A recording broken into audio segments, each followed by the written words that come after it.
खेल अभी खत्म नहीं हुआ है, बल्कि कहिए कि अभी तो शुरुआत है।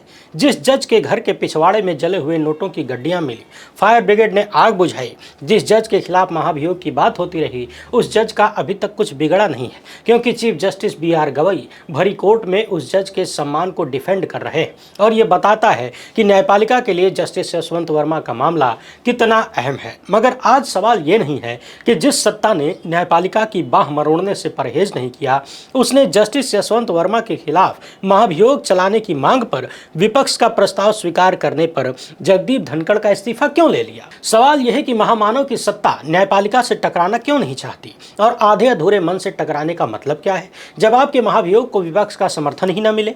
सवाल यह है कि मोदी सत्ता अब जस्टिस यशवंत वर्मा के मामले में न्यायपालिका पर भ्रष्टाचार का आरोप क्यों नहीं चिपकाना चाहती। क्या इसलिए कि वक्फ से लेकर चुनावी निष्पक्षता के बड़े मामलों में मोदी सत्ता की गर्दन फंसी हुई है। महत्वपूर्ण ये नहीं है कि जगदीप धनखड़ ने इस्तीफा क्यों दिया, महत्वपूर्ण यह है कि जस्टिस वर्मा के मामले से मोदी सत्ता ने अपने हाथ क्यों खींच लिए। क्योंकि किरण रिजिजू से लेकर जगदीप धनखड़ तक ने न्यायपालिका पर लगातार जुबानी हमले किए हैं। निशिकांत दुबे का बयान मत भूलिए। इसलिए धनखड़ का इस्तीफा कथित सेवा, सुशासन और गरीब कल्याण के 11 साल की सियासत में वाटरशेड मोमेंट है, क्योंकि उपराष्ट्रपति का पद भी संवैधानिक है और न्याय के कटघरे में अपनी गर्दन बचाने के लिए सत्ता ने जगदीप धनखड़ को पूरी तरह से बेइज्जत कर दिया है। इतनी ज्यादा बेइज्जती शायद ही भारतीय इतिहास में किसी ऐसे महत्वपूर्ण पद पर बैठने वाले व्यक्ति की हुई होगी। RJD नेता प्रियंका भारती ने लिखा कि पूर्व CJI चंद्रचूड़ को अपना आवास खाली करने के लिए समय दे दिया गया। महीनों से सरकारी आवास में बैठे हैं, लेकिन धनखड़ से तुरंत आवास खाली कराया जा रहा है। कोई फेयरवेल नहीं, कोई स्पीच नहीं। क्या इसी के लिए धनखड़ इतना झुके थे और बार बार झुके थे? यही नहीं, उनके दफ्तर को सील कर दिया गया, सोशल मीडिया टीम हटा दी गई और कह दिया गया कि पत्रकारों से मिलने की जरूरत नहीं, किसी विपक्षी नेता से कोई बात नहीं करनी और किसी मंत्री को जाकर मुलाकात करने की जरूरत नहीं। इसके साथ ही सरकारी किचन को भी लॉक कर दिया। बाद में PIB ने मुंह उठाकर कह दिया कि खबरें गलत हैं। कौन सी खबर गलत है ये भी साफ साफ नहीं बताया गया। 21 जुलाई 2025 को जगदीप धनखड़ को मानसून सत्र के पहले ही दिन अपना इस्तीफा देना पड़ा। यह खबर न केवल चौंकाने वाली थी, बल्कि इसने सियासी गलियारों में तूफान ला दिया। धनखड़ ने अपने इस्तीफे का कारण जो भी बताया वो गले उतरने वाला नहीं है। मजेदार यह है कि 1 महीने पहले ही उन्होंने जवाहरलाल नेहरू विश्वविद्यालय में कहा था कि मैं एकदम सही समय पर रिटायर करूंगा, अगस्त 2027 में। अगर ईश्वरीय हस्तक्षेप न हुआ तो फिर अचानक क्या हुआ कि उन्हें इस्तीफा देना पड़ा। क्या ये स्वास्थ्य की मजबूरी थी, या सत्ता के गलियारों में कोई गहरी साजिश रची गई, या फिर अचानक से किसी ईश्वरीय शक्ति ने हस्तक्षेप कर दिया। ईश्वरीय शक्ति कौन है आप सब जानते हैं। पत्रकार अमित मिश्रा ने लिखा कि धनखड़ को एक ताकतवर मंत्री ने फोन कर धमकाया और जब उन्होंने पलटवार किया तो महाभियोग की धमकी दी गई। अब समझ लीजिए कि वो ईश्वर कौन था। क्या नॉन बायोलॉजिकल थे, या उनके राइट हैंड ने फोन करके हड़काया था। और याद रखिए कि जब दुनिया में लोकतंत्र का अंकुर फूटा नहीं था, तब राजा ही ईश्वर होता था। धनखड़ ने अपने इस्तीफे में राष्ट्रपति द्रौपदी मुर्मू को संबोधित करते हुए लिखा कि स्वास्थ्य की प्राथमिकता और डॉक्टरों की सलाह का पालन करने के लिए मैं तत्काल प्रभाव से भारत के उपराष्ट्रपति के पद से इस्तीफा देता हूं। यह पत्र संविधान के अनुच्छेद 67A के तहत था, जो उपराष्ट्रपति को अपना इस्तीफा राष्ट्रपति को सौंपने की अनुमति देता है। लेकिन इस लेटर में जितना कहा गया उससे कहीं ज्यादा अनकहा रह गया। दरअसल धनखड़ ने इस्तीफे वाले दिन राज्यसभा की कार्यवाही की अध्यक्षता की थी, नए सदस्यों को शपथ दिलाई थी और दोपहर 12:30 बजे बिजनेस एडवाइजरी कमेटी की बैठक में हिस्सा लिया था। कांग्रेस नेता जयराम रमेश ने कहा कि शाम के 7:30 बजे तक धनखड़ पूरी तरह से सक्रिय और स्वस्थ दिख रहे थे। फिर आखिर ऐसा क्या हुआ कि ईश्वरीय शक्ति को हस्तक्षेप करना पड़ा और धनखड़ को इस्तीफे का फैसला लेने को मजबूर कर दिया। मगर इतिहास गवाह है कि किसी भी उपराष्ट्रपति ने इस तरह से पद नहीं छोड़ा था, और जब भी छोड़ा तो सत्ता ने उसे इतना बेइज्जत नहीं किया इस तरीके से। वो भी उस सत्ता ने जिसके लिए हर धत्कर्म को जायज ठहराने के लिए धनखड़ ने क्रीज से बाहर जाकर बैटिंग की। 1969 में VV गिरी ने राष्ट्रपति जाकिर हुसैन की मृत्यु के बाद कार्यवाहक राष्ट्रपति बनने के लिए इस्तीफा दिया था। भैरव सिंह शेखावत ने 2007 के राष्ट्रपति चुनाव में प्रतिभा पाटिल के हारने के बाद पद छोड़ा। लेकिन धनखड़ का मामला अलग है। सियासी गलियारों में चर्चा इस बात की है कि धनखड़ ने जस्टिस यशवंत वर्मा के खिलाफ विपक्ष का महाभियोग प्रस्ताव स्वीकार लिया और और धनखड़ का ऐसा करना ईश्वर को नागवार गुजरा। फिर उनके मंत्री ने इस्तीफे का सबसे बड़ा ट्रिगर दबा दिया। कहा गया कि पद छोड़ दो वरना तुम्हारे खिलाफ ही महाभियोग चला देंगे। यानी जस्टिस यशवंत वर्मा के खिलाफ महाभियोग का प्रस्ताव उपराष्ट्रपति की कुर्सी खा गया। और ये वो जज साहब हैं जिनके आधिकारिक आवास पर मार्च 2025 में जले हुए नोटों का जखीरा मिला था और इस घटना ने न्यायपालिका की चूल्हे हिला दी। यह अलग बात है कि इस घटना को लेकर सैकड़ों सवाल हैं जिनके जवाब न तो सुप्रीम कोर्ट द्वारा बनाई गई कमेटी के पास हैं, न पुलिस के पास, न सरकार के पास। विपक्ष के 50 से अधिक सांसदों ने इस मामले में मिलावट के खिलाफ महाभियोग की मांग की थी और धनखड़ ने राज्यसभा सभापति के रूप में इस नोटिस को स्वीकार कर लिया और राज्यसभा महासचिव को आगे की कार्यवाही के लिए निर्देश दे दिया। लेकिन उनका यह कदम सरकार को रास नहीं आया। मीडिया में कहा गया कि सरकार इस मामले में स्वयं नेतृत्व करना चाहती थी, इसलिए अब लोकसभा में प्रस्ताव लाने की बात हो रही है। सवाल यह है कि यह धनखड़ के मामले में मुंह छिपाने की कोशिश है या न्यायपालिका से भिड़ने की जरूरत। अगर ऐसा है भी तो विपक्ष के प्रस्ताव को धनखड़ द्वारा स्वीकार करना महामानव की सत्ता के लिए बड़ा झटका क्यों था, या ये अपने ही खिलाड़ी का बागी हो जाना था। धनखड़ ने जैसे ही विपक्ष का प्रस्ताव स्वीकार किया, कुछ घंटों बाद ही उनका इस्तीफा आ गया। जयराम रमेश ने इसे रहस्यों से भरा हुआ करार दिया और कहा कि इस इस्तीफे के पीछे स्वास्थ्य कारणों से कहीं ज्यादा गहरे कारण हैं, क्योंकि 21 जुलाई 2025 को दोपहर के टाइम की बिजनेस एडवाइजरी कमेटी की बैठक में जेपी नड्डा और किरेन रिजिजू शामिल नहीं हुए थे और धनखड़ को इसकी पहले से कोई जानकारी नहीं थी। तो क्या ये उपराष्ट्रपति के पद की अवमानना थी? क्या ये सत्ता का संदेश था कि जगदीप धनखड़ ने अपनी सीमा लांघ दी है? तब ये सवाल उठता है कि बतौर उपराष्ट्रपति जगदीप धनखड़ ने कितनी बार सीमा लांघी और जब जब लांघी तो क्या सत्ता को यह बात पता नहीं थी? मगर एक बार धनखड़ ने विपक्ष का प्रस्ताव स्वीकार कर लिया तो सत्ता ने उनका इस्तीफा ले लिया। अब समझ लीजिए कि बाकियों की औकात क्या है। इस मोदी के लोकतंत्र में जनता की तो छोड़िए, जो पदों पर बैठे हैं, बैठाए गए हैं, उनकी औकात क्या है। धनखड़ और न्यायपालिका के बीच 36 का आंकड़ा था। उन्होंने बार बार सुप्रीम कोर्ट के फैसलों, राष्ट्रीय न्यायिक नियुक्ति आयोग यानी एनजेएसी को रद्द करने और अनुच्छेद 142 की आलोचना को अपनी पहचान बना ली थी। दरअसल धनखड़ ने संविधान के मूल ढांचे के सिद्धांत पर ही सवाल उठा दिया था।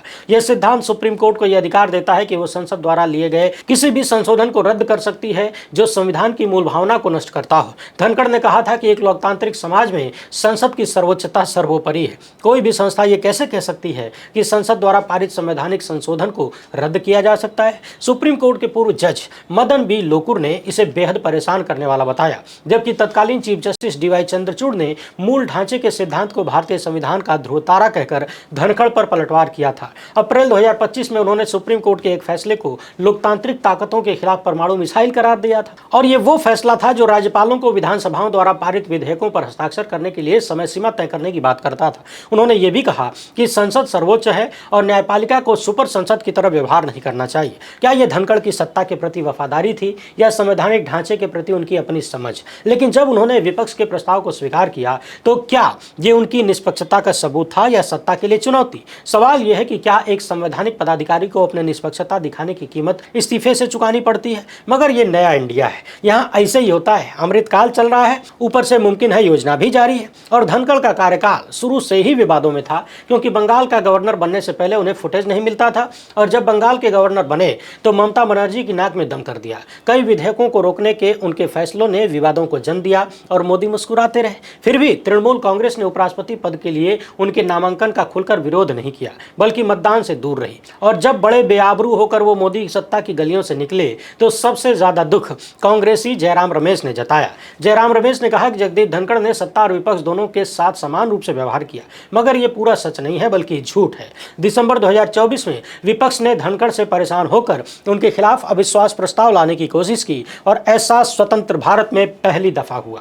हालांकि इसे उपसभापति हरिवंश ने खारिज कर दिया। मगर क्या यह मोदी सत्ता और विपक्ष के बीच बढ़ते तनाव का संकेत था? बिल्कुल नहीं। क्या धनखड़ की आलोचनात्मक टिप्पणियां और उनकी निष्पक्षता पर सवाल सत्ता के लिए असहज हो गए थे? बिल्कुल नहीं। तो क्या जस्टिस वर्मा के खिलाफ महाभियोग प्रस्ताव को स्वीकार करना वो निर्णायक मोमेंट था जब ईश्वरीय सत्ता ने हस्तक्षेप किया? जनता को पता है कि राज्यसभा में धनखड़ ने कैसा व्यवहार किया था और पब्लिक स्पेस में उनका व्यवहार कैसा था। दिसंबर 2023 में जब संसद में मणिपुर हिंसा को लेकर हंगामा चल रहा था, तब धनखड़ ने अमर्यादित व्यवहार का हवाला देते हुए विपक्ष के 1 दर्जन से ज्यादा सांसदों को निलंबित कर दिया था। इस पर कांग्रेस सांसद जयराम रमेश ने कहा था कि धनखड़ के नेतृत्व में राज्यसभा एक खामोश कमरा बन गई है, न कि बुजुर्गों का सदन। कांग्रेस ने उन पर विपक्षी नेताओं को बोलने से बार बार टोकने और सत्ता पक्ष के सदस्यों को ज्यादा समय देने का भी आरोप लगाया, जबकि धनखड़ ने अपने बचाव में कहा था कि सदन को नारेबाजी का अखाड़ा नहीं बनने दिया जा सकता। लोकतंत्र का सार बहस है, अव्यवस्था नहीं। दिसंबर 2023 में जवाहरलाल नेहरू विश्वविद्यालय के दीक्षांत समारोह में धनखड़ ने अपने भाषण में न्यायपालिका, नागरिक समाज और मीडिया की आलोचना की। उन्होंने गैर निर्वाचित संस्थाओं पर संसद के काम में दखल देने का आरोप लगाया। इस पर जेएनयू शिक्षक संघ ने कहा कि दीक्षांत समारोह राजनीतिक संदेश देने का सही मंच नहीं है। अगले दिन छात्रों ने संविधान बचाओ और न्यायपालिका से दूर रहो जैसे नारों वाली तख्तियां लेकर कैंपस में मौन विरोध प्रदर्शन किया। धनखड़ पर यह भी आरोप लगा कि उन्होंने राज्यसभा में कई महत्वपूर्ण विधेयकों को बिना पर्याप्त बहस के पास होने दिया, वो भी तब जब बड़ी संख्या में विपक्षी सांसद निलंबित थे। 2024 के मानसून सत्र में digital personal data protection bill और टेलीकम्युनिकेशन बिल जैसे अहम कानून मिनटों में पास कर दिए गए और विपक्ष ने इसे बुलडोजर से कानून पास करवाना बताया था। अपने पूरे कार्यकाल के दौरान धनखड़ ने मीडिया और सिविल सोसाइटी पर लगातार निशाना साधा। उन्होंने पत्रकारों, शिक्षाविदों और सामाजिक कार्यकर्ताओं को टारगेट करने के लिए एक खास मकसद से गढ़ी गई बातें और चुनिंदा मुद्दों पर शोर मचाने वाले जैसे शब्दों का इस्तेमाल किया। एडिटर्स गिल्ड ऑफ इंडिया ने उनके बयानों को खतरनाक बताते हुए कहा कि पत्रकारों को डराने की कोशिश हो रही है। उपराष्ट्रपति के रूप में धनखड़ को एक निष्पक्ष अंपायर की भूमिका निभानी थी, लेकिन संसद में विपक्ष पर उनके हमलों और राजस्थान विधानसभा चुनाव के दौरान उनके दौरों ने एक संवैधानिक पद की मर्यादा को तार तार कर दिया। धर्मांतरण व जनसंख्या नियंत्रण जैसे संवेदनशील मुद्दों पर उनके बयानों ने उनकी निष्पक्षता पर सवाल खड़े किए। धनखड़ के मामले में जितने मुंह उतनी बातें हो रही हैं, मगर जस्टिस यशवंत वर्मा का मामला ज्यादातर लोगों के बयानों में है।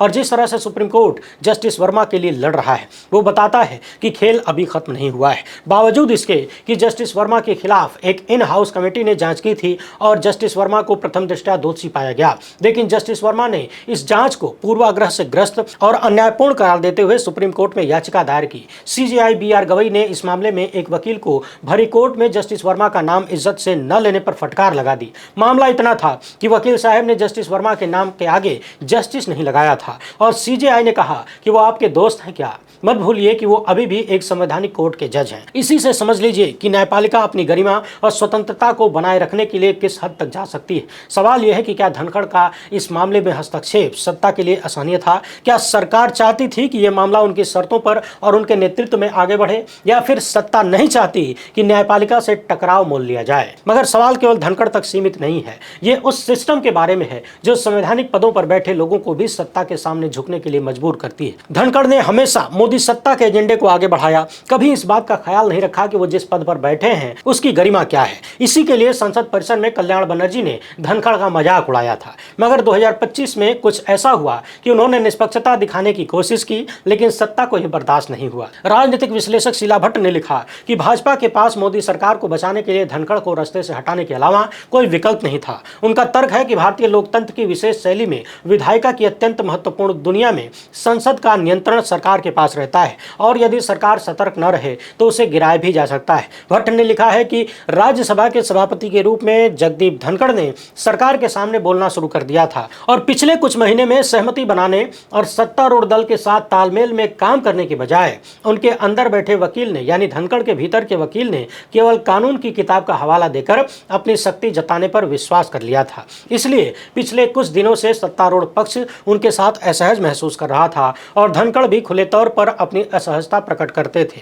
जब वे कांग्रेस और क्षेत्रीय दलों के नेताओं से मिलते तो वे सरकार के प्रति अपनी नाराजगी खुलकर जताते थे। उन्होंने मोदी के कट्टर आलोचकों के साथ आज के भारत में लोकतंत्र की स्थिति जैसे विषयों पर चर्चा की और ये बात मोदी से छुपी हुई थोड़ी न थी। शीला भट्ट ने लिखा कि राज्यसभा सभापति के रूप में धनखड़ पूरी तरह नियंत्रण चाहते थे और वे लगातार अपना बागी रुख अख्तियार करने लगे थे। मगर उनके इस्तीफे के बाद मैसेज क्लियर है कि जो भी सत्ता के खिलाफ बोलेगा उसे चुप करा दिया जाएगा। धनखड़ के इस्तीफे ने संवैधानिक ढांचे के सामने कई सवाल खड़े किए। अनुच्छेद 68(1) के अनुसार उपराष्ट्रपति का पद खाली होने पर जल्द से जल्द चुनाव कराया जाना चाहिए।